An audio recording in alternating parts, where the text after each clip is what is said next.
Bismillahirrahmanirrahim. Wasadisu, dan yang keenam, adab kita masuk ke dalam masjid. Alla ya'mala, bahwasanya tidak beraktivitas seseorang fil masjidi, di dalam masjid, bi'amalid dunia, dengan aktivitas-aktivitas dunia. Ka'an yabi'a, seperti orang menjual, au yashtari, atau orang membeli. Wa yusannu, dan disunatkan, ayyaqula, agar mengucapkan orang yang inda ru'yati dzalika, orang yang ketika melihat hal itu, yaitu melihat perdagangan di masjid, la arbahallahu tijarataka, semoga Allah tidak memberikan keuntungan atas perdaganganmu. Wasabi'u, dan yang ketujuh, alla yatakallama, bahwa tidak bertutur kata ketika di masjid, bikalamid dunia, dengan tutur kata yang terkait dengan urusan dunia. Kanashtidhallatin, seperti bertanya tentang sesuatu yang hilang.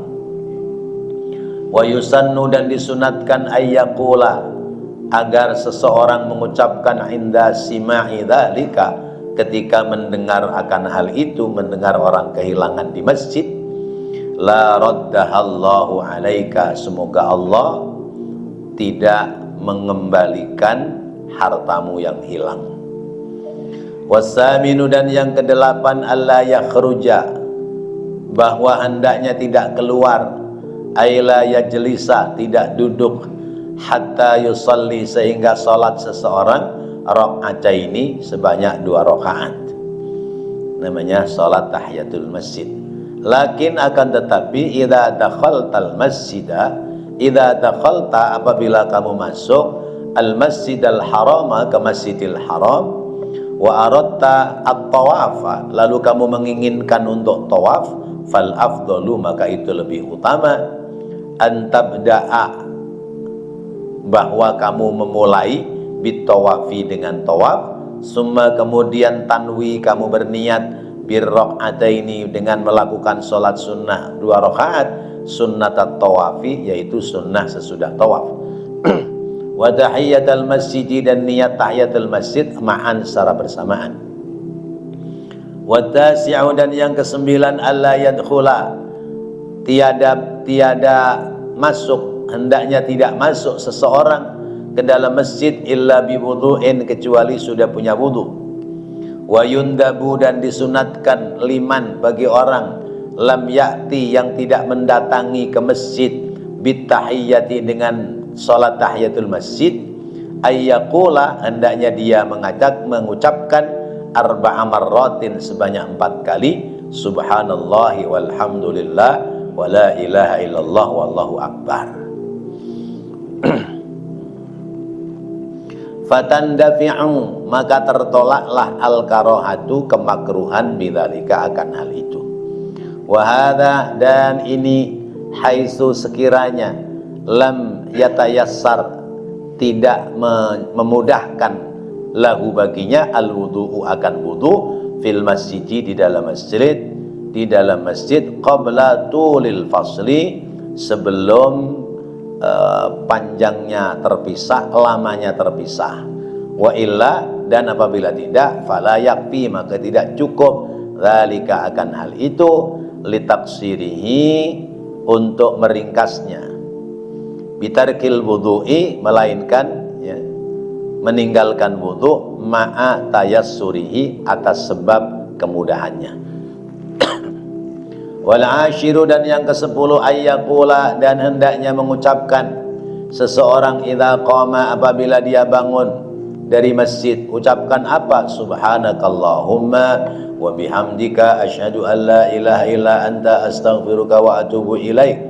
Maha suci Allahumma, ya Allah, wa bihamdika, dan segala puji milikmu, asyhadu, aku bersaksi, alla ilaha illa anta, bahwasanya tidak ada Tuhan kecuali engkau, astaghfiruka, aku beristighfar kepadamu, wa atubu ilaika, dan aku bertaubat kepadamu. Rawa at-Tirmidzi, meriwayatkan hadis Imam Tirmidzi, an Rasulillahi, dari Rasulullah sallallahu alaihi wasallam annahu qala bahwasanya Rasulullah bersabda, man jalasa fi majlisin wa kasura fihi laghatuhu faqala qabla an yaquma min majlisihi dzalika. Siapa orang yang duduk di majelis, ya, di tempat duduk, wa kasura dan banyak fihi padanya, laghatuhu laghonya, ya, keburukannya atau kegaduhannya, faqala maka mengucapkan qabla ayyakuma sebelum orang itu berdiri min majlisihi dari tempat duduknya, dzalika akan hal itu, yaitu subhanakallahumma wa bihamdika asyhadu an la ilaha illa anta astaghfiruka wa atubu ilaik. Ketika mengucapkan itu, illa ghafarallahu lahu, kecuali Allah mengampuni padanya, maka nabi majlisihi dzalika, sepanjang dia berada di majlis itu seketika itu. Waruwiya dan riwayatkan an Aliyin dari Sayyidina Ali annahu qala bahwasanya Sayyidina Ali berkata, man ahabba ayyaqtala bil mikyali al awfa falyaqul akhir majlisihi aw hina yaqumu. Man, siapa orang ahabba yang menginginkan ayyaqtala untuk mendapatkan timbangan bil mikyali dengan timbangan al awfa yang lebih sempurna, yaitu timbangan pahala amal supaya sempurna, falyaqul maka hendaknya mengucapkan seseorang akhir majlisi pada akhir majlisnya, aw hina yaqumu atau ketika dia bangun dari majlis, subhana rabbika rabbil izzati amma yasifun wassalamun alal mursalin walhamdulillahi rabbil alamin. Subhana rabbika, maha suci Tuhanmu, rabbil izzati, rabbul izzati, Tuhan yang memiliki keperkasaan, amma yasifun, dari apa-apa yang disifatkan oleh mereka, wassalamun dan keselamatan, alal mursalina, semoga ditetapkan atas para rasul, walhamdulillahi rabbil alamin. Bapak dan Ibu yang dirahmati Allah, lanjutan dari pelajaran yang lalu bahwa orang masuk ke dalam masjid itu memiliki 10 adab, 10 tata krama. Tata krama yang keenam, kita masuk masjid nggak boleh dagang di masjid. Mana ada orang dagang di masjid? Ya, nggak mungkin. Tapi kadang-kadang terjadi tanpa sengaja, ya. Tukang gesper, tukang dompet atau tukang kitab, ya, datang ke masjid, dia sholat, selesai sholat rapi, bapak-bapak nanya, bang tuh dompet berapa duit? Gitu. Atau tuh gesper berapa duit nih? Ini kulit asli apa bukan nih? Gitu. Masih di dalam masjid. Nah itu namanya dagang itu di masjid. Kalau kita lihat orang dagangin barang di masjid, Rasulullah yang mengajarkan, la arbahallahu tijaratak, semoga Allah nggak kasih untung sama dagangan itu. Itu menunjukkan betapa pentingnya kita beradab di saat ada di dalam masjid. Bukan mengutuk orang, ya, bukan nyumpahin orang, bukan. Ya. Ini kalimat bukan maksud nyumpahin orang, tapi ini kalimat menandakan betapa pentingnya kita di masjid itu punya adab, karena masjid itu tempat yang paling mulia di atas bumi. Khairul biqa'i masajiduha, sebaik-baik tempat di bumi adalah masjid. Karena masjid itu tempat yang baik, tempat yang bersih. Orang yang bisa naik ke masjid itu orang-orang yang hatinya bersih. Kalau yang hatinya masih rada-rada kotor, ke masjid itu berat, Pak. Ya, ke masjid itu berat. Sekalipun mondar-mandir lewat masjid, tapi ke masjid itu bawaannya berat, berat. Hatta dia gotong saudaranya, itu saudaranya dibawa ke masjid, Ini orang udah sampai depan pintu masjid doang, itu apa, kerandanya didorong aja sama teman-temannya masuk, dianya mundur lagi, duduk di sono ngobrol sambil ngerokok tuh. Padahal lagi dorong temennya untuk dibawa ke masjid. Nanti yang begitu kalau mati dibawa ke masjid apa enggak? Dibawa ke masjid juga. Ya. Jadi kita orang hidup ini sebelum sampai ke kuburan, terakhir kita pasti dibawa ke masjid. Makanya jangan pada takut masuk ke masjid. Ya. Sebelum kita nanti dibawa ke kuburan, kita pasti lebih dulu dibawa ke masjid. Jangan sampai begitu kita dibawa ke masjid, di masjid itu hawanya sejuk, kita baru mengatakan, wah baru tahu kalau di masjid hawanya sejuk begini. Tahu begini mah dari dulu aja saya sering ke masjid. Wes telat mas. Udah telat, kemarin kemana aja. Iya. Orang baik, orang ahli ibadah meninggal dunia, disolatin, dibawa ke masjid. Orang yang tidak baik, yang jarang-jarang ibadah, meninggal dunia, dibawa juga ke masjid. Orang yang nggak ibadah, meninggal dunia, dibawa juga ke masjid. Yang tukang maksiat, tukang mabok, mati, meninggal, dibawa juga ke masjid. Tuh. Mana yang pada di masjid dan gerendeng, orang begini juga dibawa ke masjid. Biarin, lempar aja sana ke kuburan sekalian. Hidupnya bikin rese, mati bagi dibawa ke masjid gitu ya. Nah kita dalam hal seperti ini, kita mencontoh salafus saleh, orang-orang dulu. Orang-orang dulu itu ya, yang paling pertama ya Rasulullah. Rasulullah itu pernah diundang ke masjid untuk menyolati jenazah ya.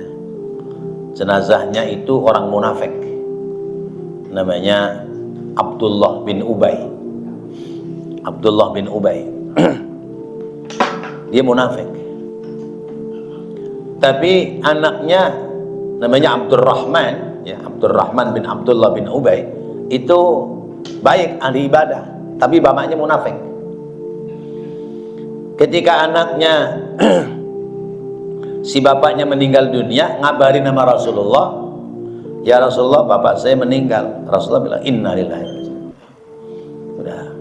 Terus, ya Rasulullah, aku kepingin gamismu dijadikan sebagai kain kafan buat bapak saya. Diambilin nama Rasul, dikasih. Ya Rasulullah, aku pingin engkau mengantarkan jenazah bapakku. Diantarin.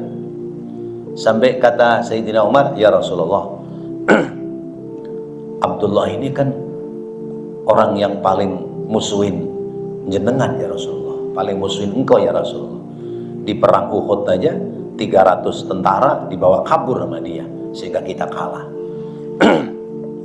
Kata Rasulullah, dia ada kebaikannya ya. Dulu ketika Abdurrahman bin Auf masuk Islam, dia nggak punya baju, dikasih baju sama dia. Jadi ada kebaikannya. Orang munafik juga ada kebaikan. Oh begitu ya Rasulullah, sudah. Tapi begitu sampai di kuburan, ya, sampai di tempat hendak disolati, turun ayat Al-Quran, wala tusalli, ya. Wala tusalli ala man, ya. Wala tusalli, janganlah kamu mensolati kepada orang yang minhum mata abada, wala takum ala qabri. Jangan engkau mensolati orang yang zahirnya Islam tapi matinya masih mengikuti keyakinan orang sebelumnya. Munafik. Wala tusalli ala ahadim minhum mata abadan wala taqum ala qabri. Jangan kau solati dan jangan pula kamu berdiri di atas kuburannya. Udah, Rasulullah langsung balik pulang. Ya, karena yang ngabarin Allah langsung. Ini orang munafik, matinya mati munafik, ya. Sehingga Rasulullah nggak boleh nyolatin, Rasulullah nggak boleh ikut mengantarkan ke kuburan. Rasulullah pulang. Tapi di level para sahabat, ketemu orang-orang munafik atau orang musyrik atau orang-orang yang matinya ya mungkin mati bunuh diri atau mungkin mati karena mabok gitu ya. Itu sahabat-sahabat sebagian masih nyolatin. Ya, sebagian masih nyolatin. Sebagian ada yang nyolatin, sebagian ada yang nggak nyolatin. Nah, ketika ditanya kenapa nyolatin? Ini jenazah itu zahirnya kita lihat mati mabok, ya. Tapi hakikatnya kita nggak tahu apakah ini jenazah sudah bertaubat sebelum mati, ya. Kalau dia bertaubat sebelum mati, zahirnya mabok, tapi dia sudah diampuni oleh Allah. Kita nggak tahu karena nggak dapat berita dari Allah, nggak seperti Rasulullah. Ya udah, sholatin aja husnudzon. Ya, begitu. Husnudzon, baik sangka, kita sholatin. Mana sesudah disolatin pakai diisyhadkan lagi, ya. Wahai saudara-saudara, saksikanlah bahwa jenazah ini almarhum ini min ahlil khair. Khair gitu. Ada yang bilang khair apaan? Orang selama hidupnya geblek sih khair. Misalnya begitu. Nah itu namanya kita husnudzon, baik sangka terhadap si mayit. Kalau kita baik sangka nggak bisa karena memang zahirnya jelas-jelas mati kafir, ya, sementara kita disuruh nyolatin. Guru saya ngajarin dulu begini niat sholatnya. Bismillahirrahmanirrahim. Niat ingsun nyolati jenazah, ora nyolati jenazah iki, tapi nyolati jenazah sing mati nang kono-kono. Allahu Akbar. Begitu. Paham? Saya niat menyolati jenazah, bukan nyolatin jenazah yang di depan saya, tapi nyolatin jenazah yang mati di tempat lain. Ini namanya sholat ghaib. Tapi ya jarang yang begitu, ya jarang. Ya, jadi betapa pentingnya masjid, sampai semua orang Islam itu terakhirnya pasti dibawa ke masjid. Maka sering-seringlah ke masjid biar nggak kaget. Yang kedelapan, yang ketujuh, di dalam masjid jangan bertutur kata urusan dunia. Ya. Ini masjid melaknat kalau ada orang di dalam masjid ngobrolnya urusan dunia. Ini masjid nggak terima. Kalau dalam kitab Tangkihul Qaul disebutkan, rohnya masjid lapor kepada Allah. Rohnya masjid ketika orang lagi pada ngobrol urusan dunia, ini rohnya terbang ke langit. Lalu ketemu dengan malaikat. Begitu ketemu dengan malaikat, kata malaikat, masjid, Aryani Muhda mau kemana? Mau lapor sama Allah. Di dalamku masih banyak orang pada cerita-cerita urusan dunia. Cerita urusan bansos, cerita urusan ijazah palsu, cerita urusan lain gitu. Ya, urusan dunia itu. Kata malaikat, udah, saya udah melihat. Udah, kamu kembali, ya, nanti saya akan laporkan kepada Allah Subhanahu wa ta'ala. Maka harus hati-hati. Tapi kalau bicara urusan dunia untuk manfaat masjid, boleh. Misalnya ya, kita ngobrol dengan teman, saya lagi ada proyek nih, proyek itu pembangunan rumah sono di Ciledug, ya mudah-mudahan sih ada hasilnya. Kalau ada hasilnya mah pokoknya 10% dah buat kas masjid. Nah itu boleh begitu. Atau bicara-bicara dunia terkait dengan pembangunan masjid. Ini pintu segini, ini panelnya bagaimana ini? Ntar terus pakai apa ini? Pakai kayu apa pakai besi ini? Pakai apa nih? Kan itu urusan dunia. Tapi urusan dunia buat ngurusin masjid itu yang begitu boleh. Tapi kalau semata-mata urusan dunia, ya, itu kalau kita dengar diperintahkan doa la raddahallahu alaika, semoga Allah tidak memberikan hasil kepada apa yang kamu cita-citakan untuk urusan dunia. Kalau barang hilang, ya, semoga barangmu yang hilang nggak ketemu. Betapa pentingnya masjid, ya. Kan pernah saya sampaikan, kalau bapak ke masjid sendalnya hilang, musibah apa bukan? Musibah, tapi musibah kecil, ya. Orang ke masjid sendalnya hilang, musibah, tapi musibah kecil. Musibah besarnya apa? Kalau sendalmu nggak pernah kelihatan di masjid, itu baru musibah besar, ya. Kalau sendal kita hilang, itu musibah kecil. Tapi kalau kita punya sendal nggak pernah kelihatan di masjid, itu adalah musibah paling besar. Kenapa sendalnya nggak pernah ke masjid? Lah orang nggak dipakai ke masjid, ke primen. Ya, berarti tidak pernah datang ke masjid. Yang kedelapan, alla yakhruja ay la yajlisa hatta yusalli rak'ataini. Kalau kita datang ke masjid, ya, jangan duduk sebelum kita sholat sunnah 2 rakaat. Namanya sholat sunnah tahiyatul masjid. Tapi lihat keadaan, ya. Lihat keadaan. Kalau kita datangnya masuk waktu maghrib itu masih lama, maka silahkan datang langsung sholat sunnah tahiyatul masjid. Tapi kalau sekiranya kita datang buat sholat pas masuk adzan masjid, maka nggak usah sholat tahiyatul masjid. Begitu kaifiahnya. Karena kalau kita sholat barengin terbenamnya matahari, ya, itu seolah-olah seperti kita sujud kepada matahari. Di situ kenapa kemudian kita dilarang. Ya, saya ulangi. Kalau kita datang ke masjid mau sholat maghrib, lihat jam. Sekiranya buat sholat sunnah 2 rakaat masih banyak waktu, silahkan. Tapi kalau buat sholat sunnah 2 rakaat itu udah deket waktu maghrib, maka jaga-jaga, nggak usah sholat.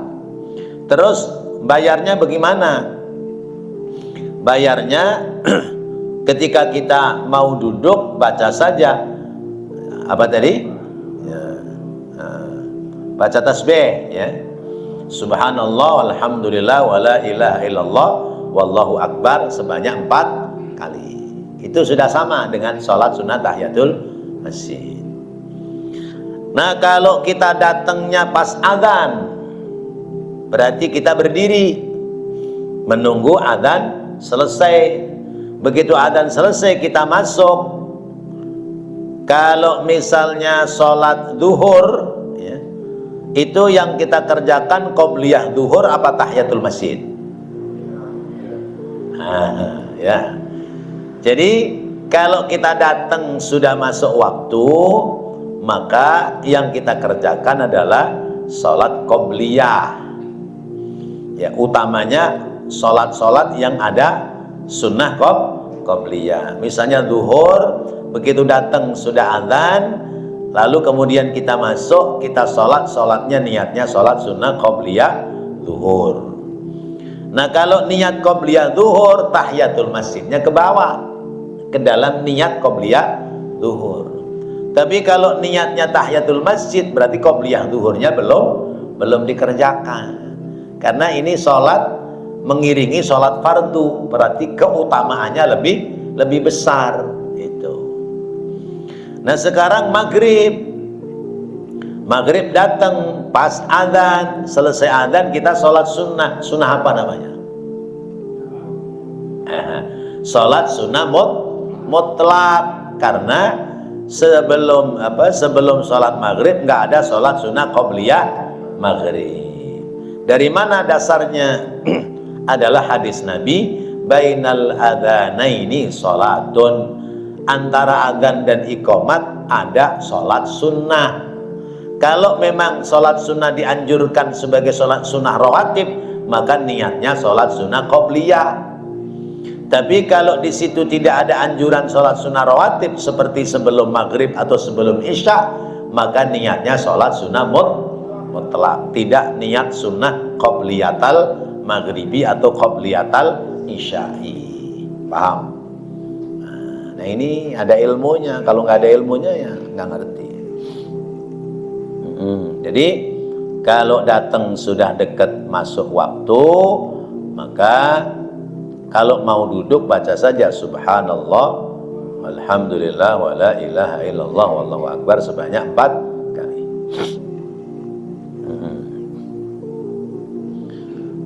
Nah, terus kan kita itu kalau datang ke masjid yang ke-9, masuk ke dalam masjid itu kita sudah punya wudu, ya.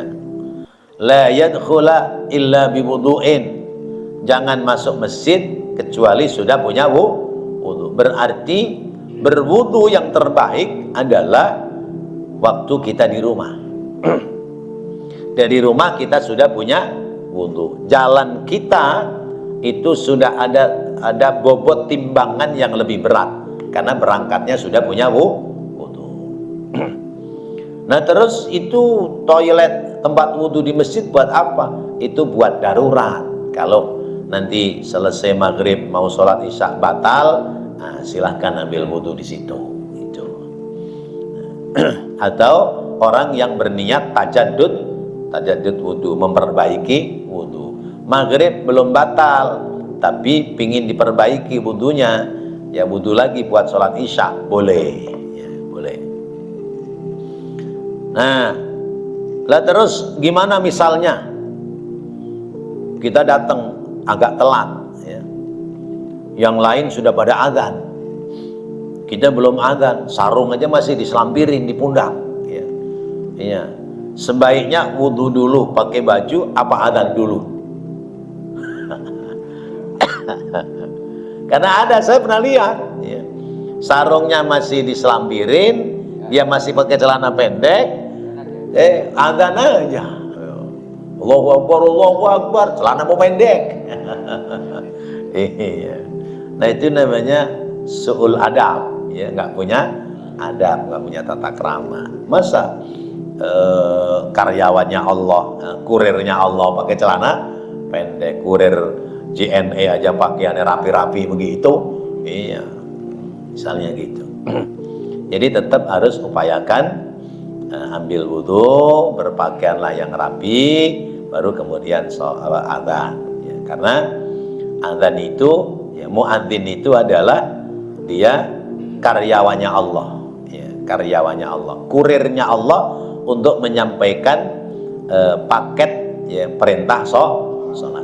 Ya. Makanya muadzin itu pasti dikasih bonus oleh Allah. Muadzin bakal dikasih bonus oleh Allah. Al-muadzin 6 sanawatin, 9 sanawatin, ya.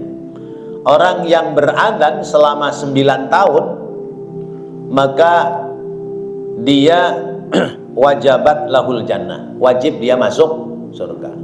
Dia 9 tahun terus menerus menjadi muadzin, itu dia berhak masuk surga.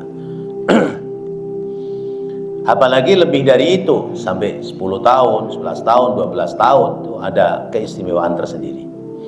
Ya, karena muadzin itu adalah kurirnya Allah. Jadi jangan masuk masjid kecuali sudah punya wudu. Terus kalau misalnya dia itu darurat, ya, nggak punya wudu, berarti nggak bisa tahiyatul masjid, maka tadi pakai zikir tasbih. Lalu kemudian laksanakan terlebih dahulu wudu sebelum masuk ke dalam masjid. Nah, itu paling utama. Kemudian yang ke-10, ya, yang terakhir, di dalam masjid itu tata keramanya, kalau kita mau keluar dari masjid ada permisi, ya, ada pamitan. Jadi kalau berangkatnya masuk tadi minta izin, ya, dengan tahiyatul masjid, pulangnya pamitan. Keluar dari masjid itu pamitan. Pamitannya ngomong apa? Pak Masjid, permisi ya, saya mau pamit pulang. Bukan begitu ya, masa Pak Masjid ya. Ya.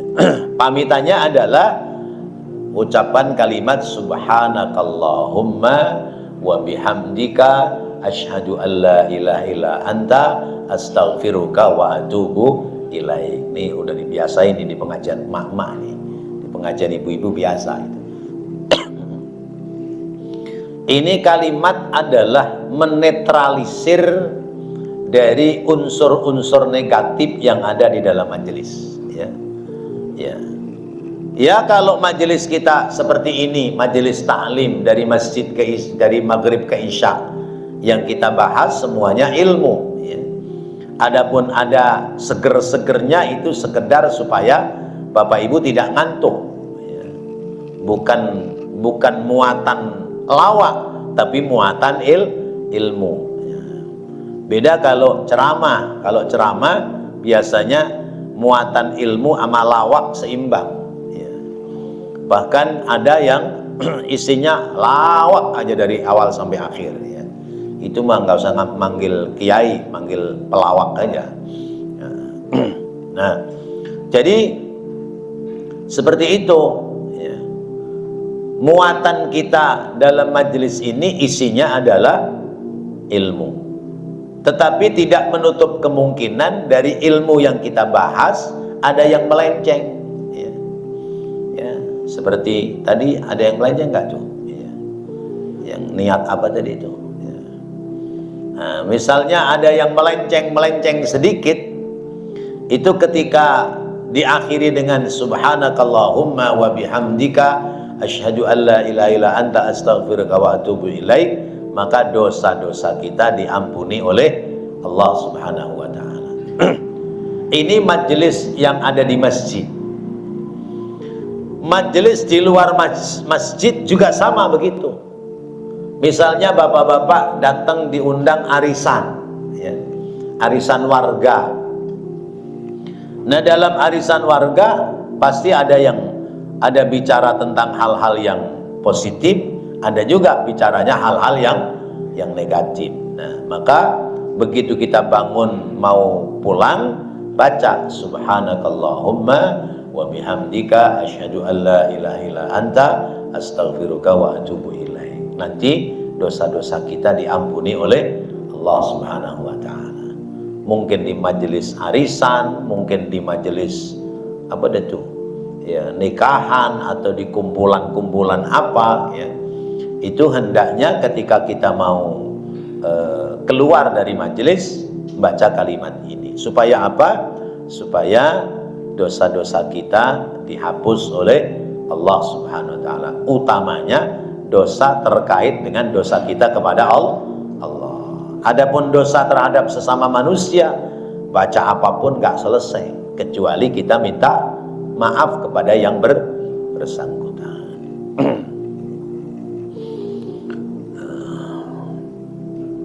Misalnya kita duduk di majelis yang di situ banyak lagau, banyak main-main, ya, maka baca itu subhanakallahumma wa bihamdika asyhadu an la ilaha illa anta astaghfiruka wa atubu ilaik. Bahkan Sayyidina Ali karramallahu wajhah memberikan nasihat kepada kita. Kalau kamu ingin menakar timbangan yang bagus, artinya mempunyai takaran timbangan kebaikan yang bagus. Kalau ingin punya takaran timbangan kebaikan yang bagus, maka di setiap selesai majelis ucapkan kalimat subhana rabbika rabbil izzati amma yasifun wassalamun alal mursalin walhamdulillahi rabbil alamin. ini biasanya dirangkai pada penutup doa, ya. Dan ini ayat Al-Quran. Ini ayat Al-Quran. Nah, bagi kita dalam doa, kalau hafal tutup dengan kalimat ini. Atau pada majelis-majelis tertentu, di tempat-tempat tertentu, kalau kita pingin yang tersisa tinggal nilai-nilai kebaikan, sementara keburukan kita diampuni oleh Allah, maka baca kalimat Subhana rabbika rabbil izzati amma yasifun wa salamun alal mursalin walhamdulillahi rabbil alamin. Nah, ini orang kadang-kadang ada yang membacanya subhanaka rabbika, ada yang subhanaka rabbika rabbil izzati amma yasifun, ya. Padahal subhana rabbika, ya, ka-nya satu, subhana rabbika, dan ini ayat Al-Quran. Baik Bapak-bapak, Ibu, hadirin hadirat rahimakumullah, ini 10 poin sudah kita dapati pelajaran tentang adab tata krama kita masuk ke dalam masjid. Betapa masjid ini tempat yang paling mulia. Sampai disebutnya adalah Baitullah. Masjid itu rumah Allah. Nah, ada masjid jami, ada masjid ghairul jami. Masjid jami adalah masjid yang untuk sholat jamaah. Di sini Aryani Muhda, ada Al-Ihsaniyah, ada Baitur Rabbi, ada Al-Nurul Islam, ada Nurul Iman. Nah, itu namanya masjid Al-Jami, masjid yang untuk sholat Jumat. Tapi ada masjid ghairul jami, masjid yang tidak untuk sholat Jumat. Orang kita nyebutnya musola. Kalau di kampung Jawa namanya langgar, ya. Di Jakarta musola. Musola tempat sholat, masjid tempat sujud. Langgar itu dari kata longgar, tempatnya longgar. Makanya tabuhannya pakai kentongan. Ya, tong tong tong tong tong tong masih kotong. Ya, ayo podo ke langgar, tempatnya masih longgar, ya. Tong tong tong tong masih kotong. Ayo berangkat ke langgar karena tempatnya longgar. Itu maka orang Jawa sholatnya di langgar, ya. Orang Jawa sholatnya di langgar. Maksudnya langgar itu musola, bukan terus gak sholat, bukan, ya. Nah, masjid jami untuk sholat Jumat, masjid ghairul jami tidak untuk sholat Jumat. Lalu bagaimana dengan masjid ghairul jami? Apa boleh sholat tahiyatul masjid? Boleh nggak? Boleh. Usolli sunnatat tahiyatal masjidi, bukan usolli sunnatat tahiyatal langgari atau usolli sunnatat tahiyatal musolla. Enggak, tetap niat tahiyatul masjid. Lalu adab kaifiyah tata keramanya baik di masjid maupun di musola itu sama, ya, sama.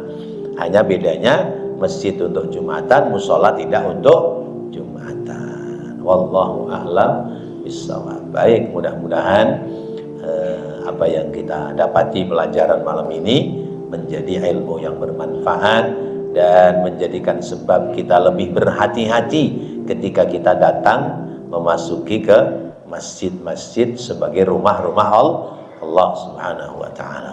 Rabbana taqabbal minna innaka antas sami'ul alim wa tub alaina innaka antat tawwabur rahim. Rabbighfir warham wa anta khairur rahimin. Wa sallallahu ala sayyidina Muhammadin wa ala alihi wa sahbihi wa sallam. Walhamdulillahi rabbil alamin. Wassalamu alaikum warahmatullahi wabarakatuh.